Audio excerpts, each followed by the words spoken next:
Hello, everybody. Welcome back to episode 74 Talkoffamepod podcast with your host, Kylie, and I'm so excited to have on singer-songwriter Connolly. Thanks so much for calling, Kara. Thank you so much for having me. I'm so excited. Of course, me too. So you are a singer-songwriter. What made you want to start doing that and being in this industry, basically? You know, I've always been intrigued and interested in the entertainment industry since I was a little girl. You know, I loved, I would create fake bands and I would go to the park and I'd stand on the benches and I would sing for people in the neighborhood, even though they probably didn't want me to at that point. But you know, I've always been a big fan of music and films, and I always knew I wanted to do something in entertainment. So when I was younger, I got into acting, and then I was always writing songs on the side, you know, just as a hobby. And so when I was kind of waiting for auditions, or when I was in math class, or when I was whatever, I would be writing songs into a notebook, or lyrics or ideas. So for me, I've just always been so drawn to it that I kind of knew I had to go after my dreams, because I feel like it's so important to chase what you really want, as opposed to, you know, settle for something that someone tells you should want. And so I kind of just was like, you know what, I'm actually going to go for it and just do, you know, go after it. And I don't want to have any, you know, doubts or regrets of not having done something that I really wanted to do. So yeah, I just have always loved writing, always loved singing. So that's kind of what caused me to walk down this crazy path. I love it. I was same exact way. Ever since I was young, I always knew that I wanted to be in the entertainment industry. I just knew from a young age. But when I was young, I was always very shy and I had anxiety. So I was like, I can't do that. People that are shy are not supposed to be in the entertainment industry. Just kind of not a thing that at that time I thought, oh, it's kind of not a thing. And I would never think you were shy. That's so funny, because you don't seem like that at all. You come, you know, I mean, you have a podcast and you talk to so many people and you really put yourself out there. So it's amazing. Yeah, and people always say that to me, but they'd be like, "You are shy." I'm like, "Yeah." I was when I was young. As time went on, I kind of grew out of it as time went on. But I just knew, I didn't know what exactly I wanted to be. I just knew I wanted to be in the entertainment industry. It's kind of new. And so every time I was always loved watching television, music, everything. Every couple minutes I basically put earphones in and listen to music, no matter what, or just sit down my free time and watch television on Netflix or something. So I'm always doing something. And every time and during the pandemic, I was like, I'm bored. So I'm gonna ask my mom a couple of questions, see which parent knew me better. Because I was like, why not? Now I think about it, now it's kind of stupid. But as time went on, I'm like, why not to start a podcast and just start some things? And I legit was asking my parents questions without even knowing that would be a journalist type of thing almost a year later. And wow. So did you do a podcast with them where they were both talking to you in the podcast? What was Did you have a podcast with both of your parents in the podcast as well? No, I just kind of did a word thing, just type of questions and just see what they'll give me answers, write down the answers. Oh, that's fun. Which one won? Mostly my mom. 100%. That makes sense, I think. Yeah, I think moms know their daughters a little more better. They do. You're just around your mom so much that it's, you know, I was thinking that the other day, that I love both my parents so much, and I'm so close to my dad and I'm really close to my mom. But whenever I pick up the phone and call, I always call my mom. Yeah. And I think it's just instinct, you know, just from when you're young, when you go pick, you know, if you want to get picked up somewhere, you're always calling your mom, or at least that was me. Yeah, I'm always every time I want to go somewhere or something, I call my dad. I'm like, Dad, please take me this place or take me that place. It's I'm always dependent on one parent or the other. Yeah, depends on the day. Yeah. That makes sense. So yeah, and so you said you listened to a lot of music growing up. Did you have any favorite artists you kind of listened to when you were young? Or I did. You know, I really got into so I've always really loved Taylor Swift, which I know that's not unique to me. I feel like a lot of people say that, but I was I was a fan of hers from like the very first song she ever put out. You know, I heard it on, I think it was like a music shuffling service, kind of like Pandora, but I don't know if it was Pandora, but I had heard one of her very first singles and I was like, who's this? And I just loved the storytelling of it. And I immediately was so drawn to her as an artist. And I've, you know, ended up following her career from her first album until now. I really got into her, especially in her second album, Fearless. Because I was like, ooh, this is a little more pop. And I was kind of drawn to that. And it, you know, and it felt so real and so vulnerable and just sort of like, it didn't feel like there were a bunch of guys writing these songs for her or older women. It felt like it was her, you know, going through that at that moment, which I think was a change for someone as like a young listener. Cause I was so used to hearing songs on the radio that had like 10 writers on it that were all different, you know, ages. And then you start listening to this girl who wrote the, you know, the song herself. And it very much feels like a girl in high school, you know? So I think that I really respected that and resonated with that. So she was definitely a huge influence of mine, but I also loved Shania Twain.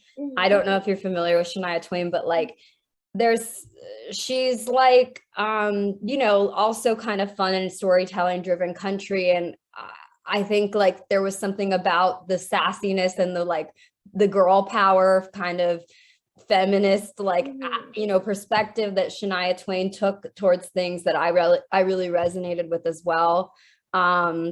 I listened to a lot of Madonna growing up. Oh yeah, like, I love Madonna. Yeah. And my dad had a lot of like kind of like disco music that he would listen to. So I would listen to disco music from him. And then of course, like all the boy bands, you know, NSYNC, Backstreet Boys, whatever. Now it's One Direction and whoever else. Yeah, like I feel like everyone's into boy bands nowadays. Like I'm into like a lot of boy bands now, and back then I was into for everyone. Yeah, I feel like boy bands is such a thing.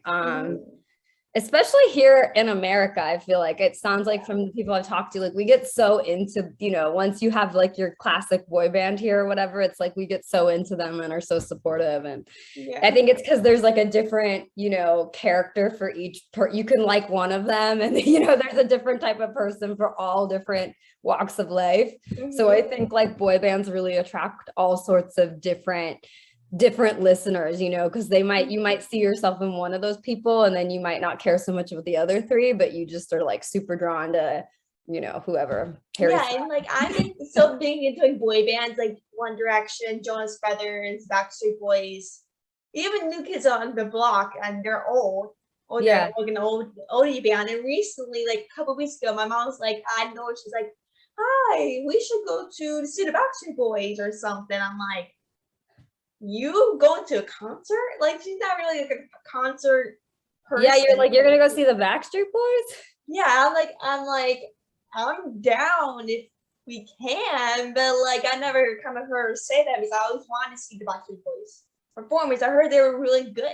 So I'm like, yeah, are they in Vegas? Is that where she wanted to see them? I don't know. Are they doing I think they're going on a like world tour. Oh wow. Okay. They're still together. I can't believe that they've stuck it out, you know, they're still together. Yeah, me too. It's absolutely crazy and everything. Yeah, so long. It's amazing that they've like been able to do that. I feel like so many others end up breaking up and they don't really ever get back together. Yeah. Even when they say that they, you know, have intentions to, they oftentimes don't. So yeah. And so in 2019, you were nominated for 2 Hollywood Music and Media Awards for Best Independent Music Video and Best Message Song Social Impact. How do you feel being nominated for those? It was such a cool moment because I had, you know, at that point, I had never been nominated for anything pretty much in my life. So I was like, wow, I can't believe that something I did is being recognized, especially by my peers in the music industry. People who know what it's like and know what it's like to go make a record and how hard it is to finish a music video and like all the little things that go into that you don't even, you know, realize when you watch the finished product. It was really awesome to have, you know, people who do understand that process nominate my record and songs and things that they you know that they loved. So I was like, that's really cool to hear. really validating. It made me feel happy. It was a ton of fun to go to the awards too. I ended up meeting some really cool like music industry icons, people that I listened to growing up as a kid. I got to sit next to and talk to and walk the red carpet. And so there was something really cool about that of like, oh, wow, this is just kind of my community in a way now. And that was definitely really interesting and powerful. Yeah, exactly. Like, did you like when you went to that awards? Did anyone kind of stuck out to you the most that you met? That kind of was like, oh my god, I can't believe that person's here. Like, oh my Well, it was more like, I don't know if you would know who this is, but there's a songwriter named Diane Warren who's written god. Oh yeah, tons of hits throughout time throughout like the last several decades. Yeah. She was being honored that night, so she had received like I forget what the award was called, but it was like one of those kind of honorary lifetime achievement kind of awards. And so she was there, and that was really cool because I was like, wow, that's somebody I totally admire as a songwriter, who's been because I'm such a songwriter at heart. And I was like, wow, she's written like some of the most like, she's written songs that will stand the test of time, which is so incredible. And like, that's such a dream for myself and most songwriters, right? So she was really cool to see. And then also I ended up chatting with, I don't know if you're familiar with the band Matchbox 20, but they're like, they're like I think they were more of a 90s band. I don't know, don't quote me on that, but they're like sort of like an alt rock kind of band with Rob Thomas singing it, and they're really talented. And I grew up listening to a lot of their songs, and the guitarist from Matchbox 20 I ended up like sitting by and talking to, and we became friends. And then he ended up having me on his podcast. And so like talking to me about my music. And I was like, this is so crazy because like they have a couple songs like 3 a.m. and Unwell and a couple things that like I grew up listening to, and I was would sing in my car. So those were kind of, I would say, two cool moments where I was like, wow, this is kind of crazy in a way. That's really awesome. That's like my dream. Seriously, that's really my dream. It's gonna happen. Yeah, fingers crossed. There's always hope. But like, yeah, it will. And so you recently came out with a song called Roses, which I absolutely love so much. But what kind of drew you to kind of writing that? Yeah, Roses is all about slowing down and savoring the moment and recognizing the little things in life that matter sometimes the most.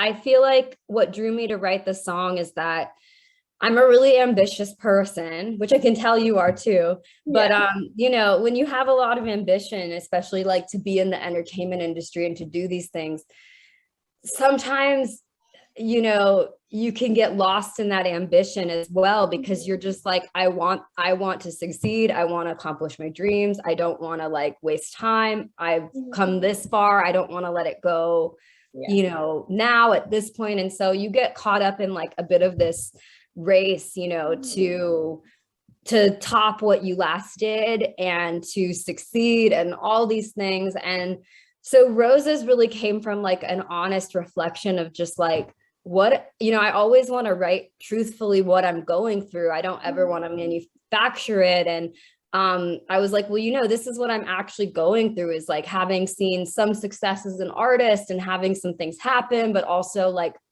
not being exactly where I want to be and trying to figure out how to get there.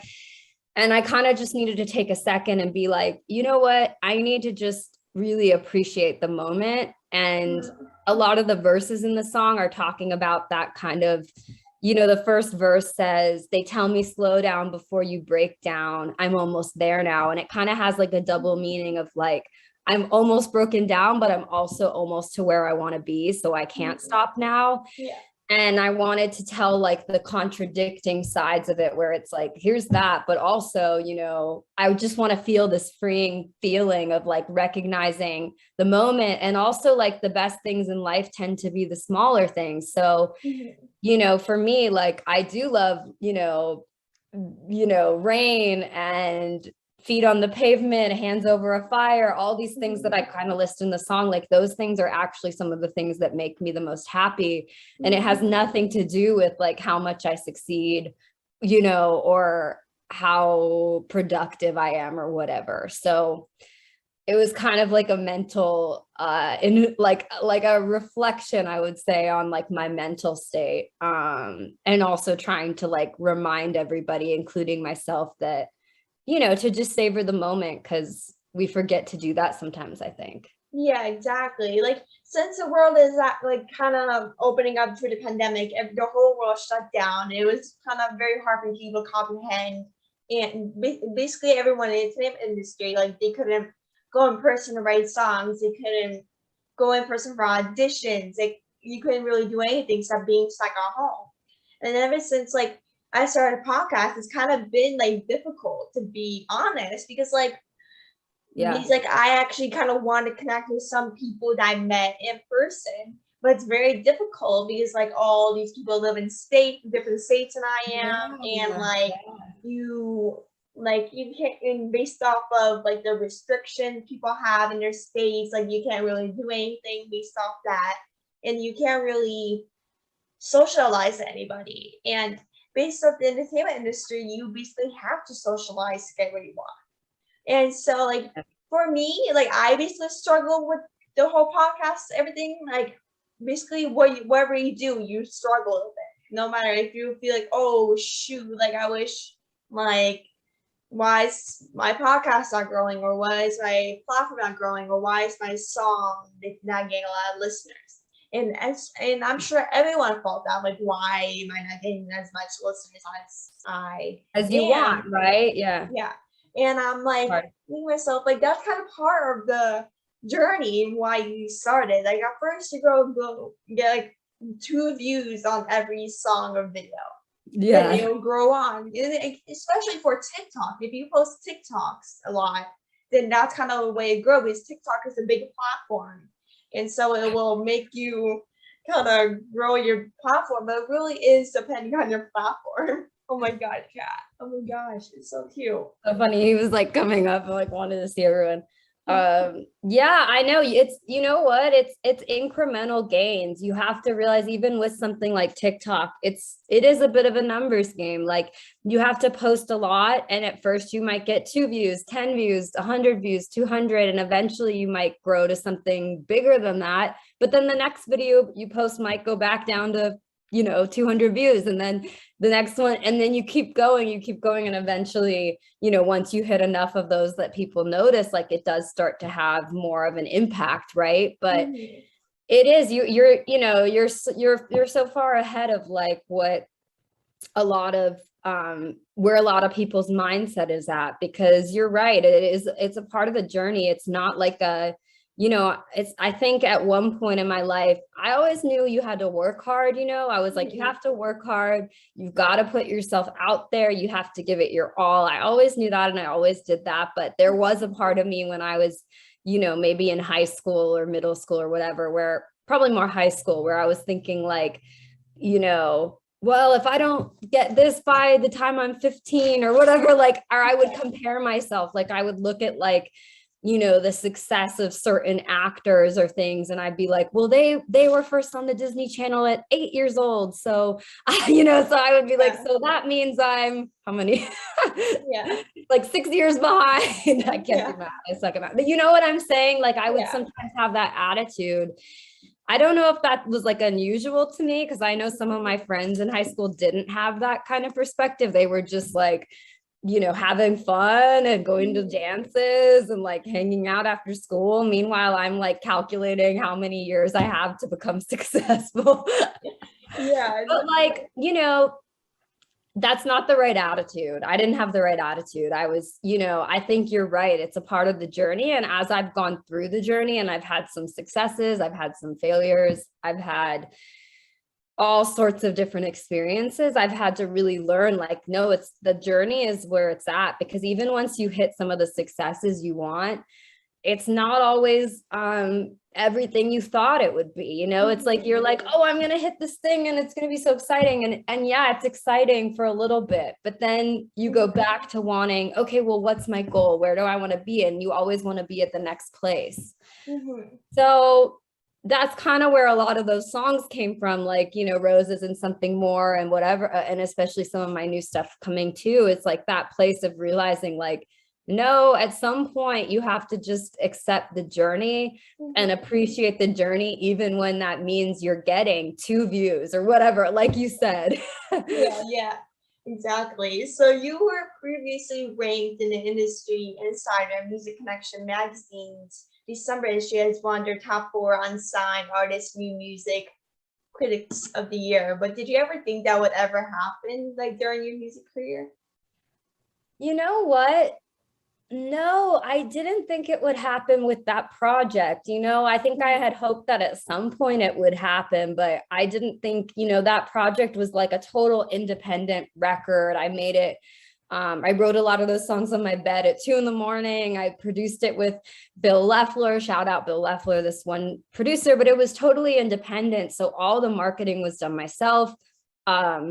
I was sending a bunch of like mix notes back and forth. Like I was kind of coordinating this whole thing, like the photo shoot and the vibe and the videos. And so to have them make, like, you know, they said some really nice things about the record and like the professionalism of it, like how professional the quality was and all this stuff. So that was really like encouraging, because I'm like, well, that's cool, because I just did it myself in a lot of ways with a few people, you know, a few select people who I had found and who really helped me. But yeah, I wasn't expecting that. It was really cool that they were so supportive and that they gave it such a good review. It definitely like led to some other things, and you know, I hope that I can get more of those, you know, in the future, of like things like that for future releases.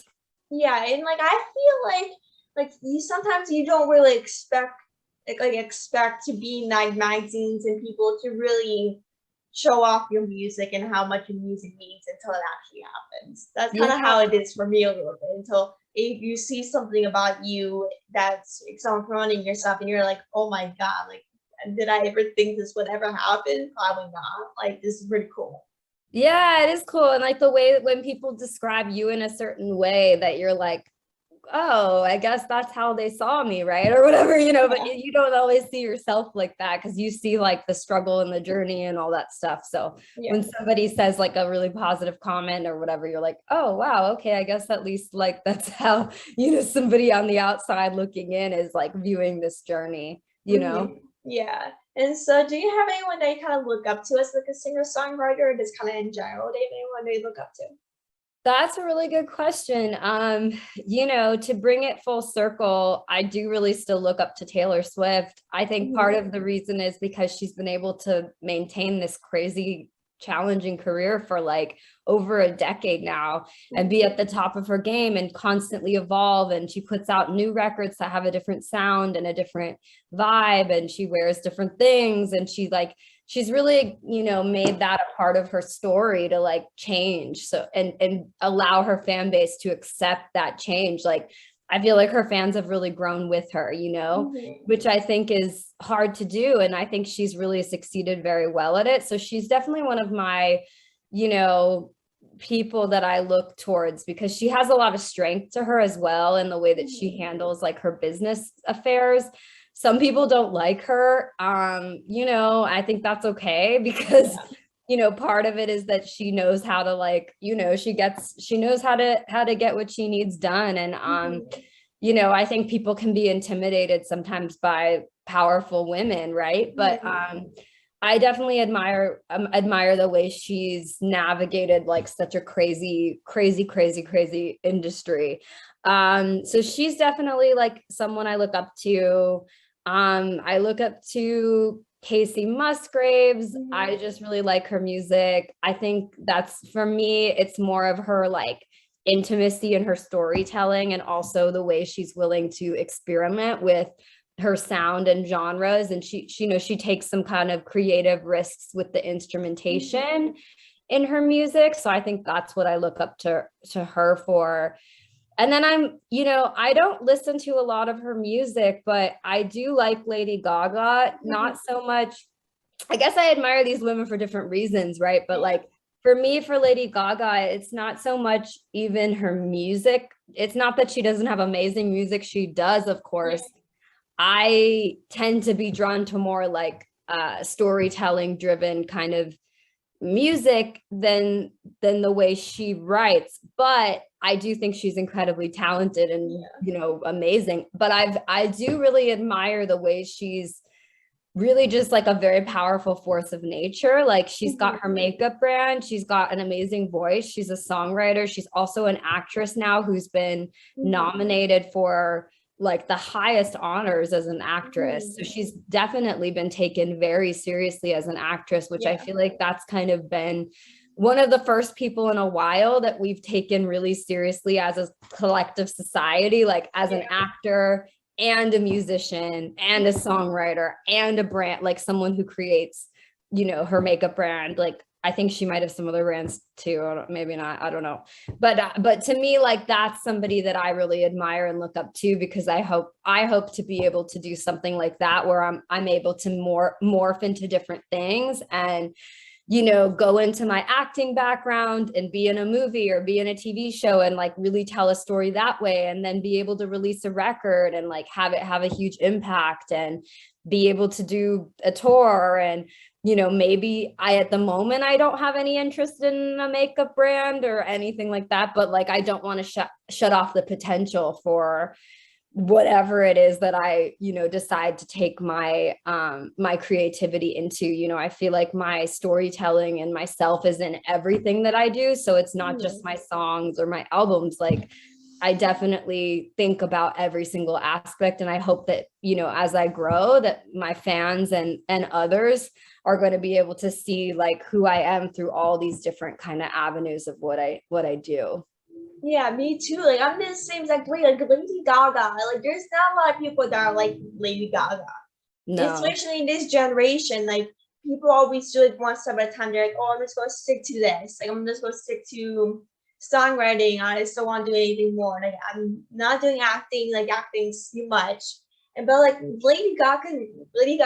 Well, I can't say Gaga. Like I can't really say. It's so hard to say Gaga. I know. Yeah, and so like, there's like she can really do everything. Like everything we think of, she does. Like she has her own makeup brand. She's been in a movie. She makes songs. Like she does everything.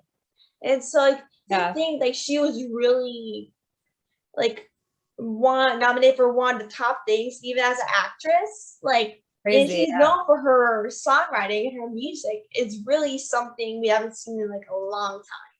Yeah, like Madonna, she was a singer, songwriter, like singer and all that stuff, an actress. But she was more known as like a little singer.